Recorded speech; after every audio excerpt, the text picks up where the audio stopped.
Hello, everybody. Merry Christmas to you. This is Hondo Carpenter, your Las Vegas Raiders beat writer on Sports Illustrated and the host of the Las Vegas Raiders Insider Podcast. I want to thank you all for being with me this morning or this afternoon, whenever you're watching this. I'm taping this very, very early in the morning. It's a pregame edition to tonight's Monday Night Football contest with the Atlanta Falcons. Of course, after the game, I'll have my complete recap of the game. As you know, Aiden O'Connell is out. I know earlier in the week there was a lot of uh, uh, hopefulness that he was going to play, but just unable to do it. So it's going to be a Desmond Ritter night. No Max Crosby, who's out for the season now. And we're going to take a couple minutes here and just talk a little bit about what to expect as this game comes about tonight. I think if you're a Raider fan, you never want to root for your team to lose. But I certainly think when there's a lot to gain with a loss, it can temper the pain. This is a game that, with all of the injuries and everybody out, I think will be extremely difficult for the Raiders to win. However, they are able to line up that football and run that ball with Sincere McCormick, use Bowers and Mayer,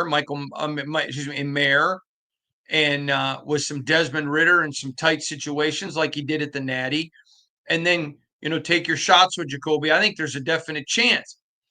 I just don't know, with all of the defensive injuries, if there's enough there to keep the Falcons to as little enough points to win. It's just going to be an interesting ball game. But here's what I want you to key in on. Obviously, besides just enjoying and watching a football game, I would be paying close attention if I were a Raider fan. Now, I'm not, but I am a Raider beat writer, and I do care. I'm going to be watching young players. I want to watch some of these young guys pin their ears back on defense and just play the game. I want to watch for maturation. At this point in the season, I know you got young guy. I mean, look how well Jordan Meredith is playing right now. There's nobody that doesn't think Jordan Meredith is not part of the answer in the desert, and he's certainly not part of the problem. That's clear. DJ Delmar Glaze, the mule, I'm going to see him continue to. He is so sure-footed and has such a good base on him. It's phenomenal. JPJ, very, very aggressive. He's learning the fine line between what aggression is acceptable, what isn't. He's learning how to temper it.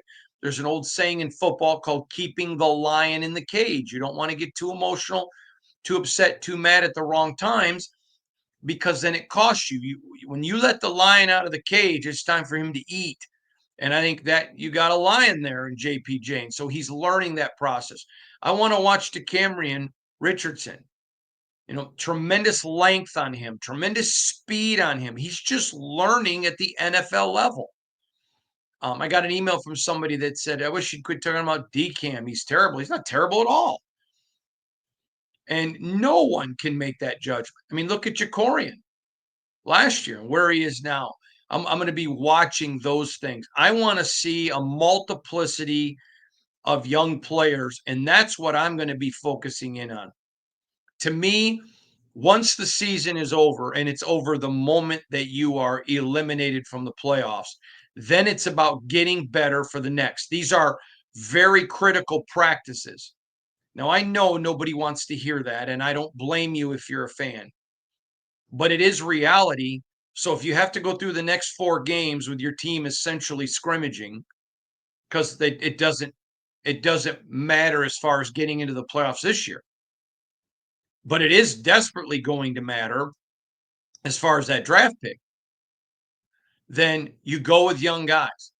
To me, someone sent me an email and wanted to know, Hondo, when you talk about them being mathematically eliminated and then playing a lot of young players, aren't you essentially asking for tanking? No, because you're asking those players to go out and do their best. I'm going to give you a quick example of this.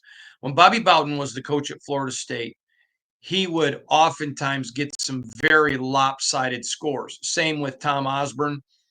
at Nebraska and Steve Spurrier at Florida. There'd be some humongous scores. You'd see 70-7 or that kind of stuff. And people would scream and yell, "That's poor sportsmanship." And I'll never forget Bobby Bowden one time saying, "I'll tell you what's poor sportsmanship. When you got a third string guy who busts his tail as hard as the first string guy, and I put him in and say, you're not allowed to score." I thought that was a good point. He said, when you play me, if I'm up big, I'm playing my second and third stringers, so my four stringers and my walk-ons. But I'm not telling them they can't score because they're trying to put tape on too. They're trying to impress us to move up the depth chart. And they're working hard. And I'm not going to tell them they can't score. I'm not going to work as hard for them. And I agree with Bobby, by the way. I don't think it's now, if you're up 70-7 and you're still playing your first string guys, I can see an argument there. Okay. So if you're the Raiders and you're out, why would you not play every single young guy you can? It's not tanking. You're still coaching them hard. You're still asking them to play hard, but you're also using them to develop them for next year. Man, why you don't want to sit a guy in bubble wrap this year and have that guy out there in bubble wrap so next year he's still going through the maturation process. Get him out there now.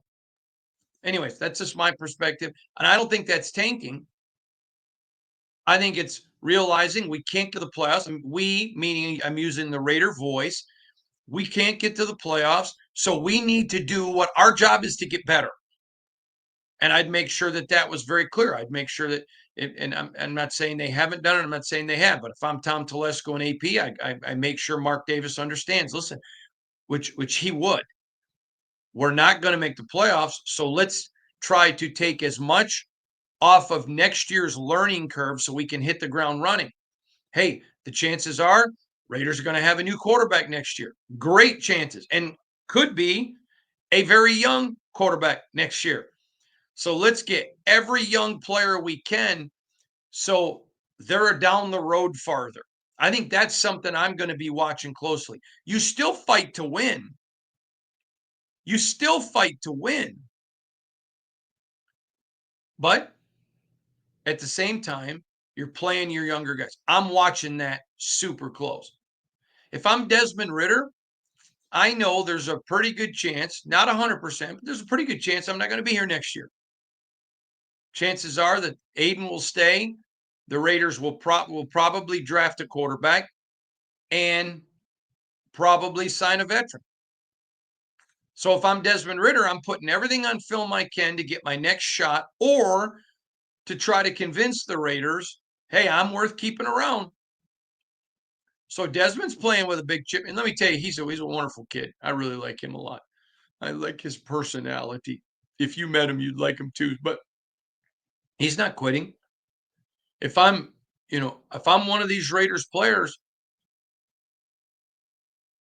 I'm fighting. Why? Stats. If you get cut, if there's a bunch of holistic changes and you get cut, your film is going to tell a story. I'm gonna tell you this story. Several years ago, many of you know I was a beat reporter covering the Lions when Matt Millen was the general manager of the Lions. And they were looking at a free agent. And Matt did not like that this free agent, when they looked at the tape, when the team wasn't winning, when the team was no longer competitive for the playoffs and basically the season was over, he's like, yeah, but he didn't play hard all the time. That was one thing, man, you loved about Millen. He played hard. It didn't matter how much they were up or down. Millen just played like it was the Super Bowl. And I thought, ooh, that's a really big point. I remember one time I was standing with him at practice. We were watching practice and visiting and talking about our families. And I don't know how we get on the subject, but I brought up the upcoming draft. And I named a player who you all would know who it was. I said, Matt, what do you think about that guy? I'm not going to tell you who because it was just a private conversation. And he goes, great stats, plays great, but doesn't play great all the time. He goes, I don't think he's going to be a great pro. And he ended up not being a great pro. He was a big bust. So those things are important. Every single guy on this team, and remember, there's probably going to be a 40%, maybe 50 because it's a high turnover rate every year, turnover rate on this roster. And every one of those guys pretty much is going to want to play in the league next year. And the league is going to turn on the film and say, yeah, but man, look at how they played the last 4 games of the year. Or, hey, look at this. Last 4 games of the year, Raiders have 11 losses. They're not going anywhere. They know they're probably going to get, a lot of changes. Look how this guy played. That's what you're looking for. That is exactly what you're looking for. So as you turn on the game tonight and you're looking at the game tonight, that's exactly where my focus would be. It's exactly where my focus is going to be at. And I will bring you a complete recap. Obviously, we'll have videos from the locker room and so much more. All right. I want to talk to you about one other thing again. Some of you became aware that my wife Shannon had emergency surgery, and I wanted to personally. You guys are amazing. I don't know if there's some of you have. I'm at my maximum friends on Facebook, but I don't know if some of you saw it on Facebook and you got it out there. But I just want to thank you all for all of the prayers and all of the kind wishes. She came through like a warrior. She's so tough. I'm so proud of my bride. Um, She's absolutely stunningly beautiful inside and out. And she's a godly woman and a great wife and an amazing mama. And she's tough. She may be 5 foot and 100 pounds, but she's tough. And I really appreciate all of your kind words. So whether you celebrate Hanukkah or you celebrate Christmas or Festivus or whatever it is that you celebrate, I hope that you have a blessed time with your family. And again, I just wanted to personally, I know that she wanted me to, and I wanted to thank you for all of the best wishes and the prayers. I appreciate all of you. God bless you all, and we'll see you super soon. Uh, Time for another Monday Night Football. It's good to see the Raiders back on Monday Night Football, isn't it? All right. From all of us to you, God bless you. Have a great day.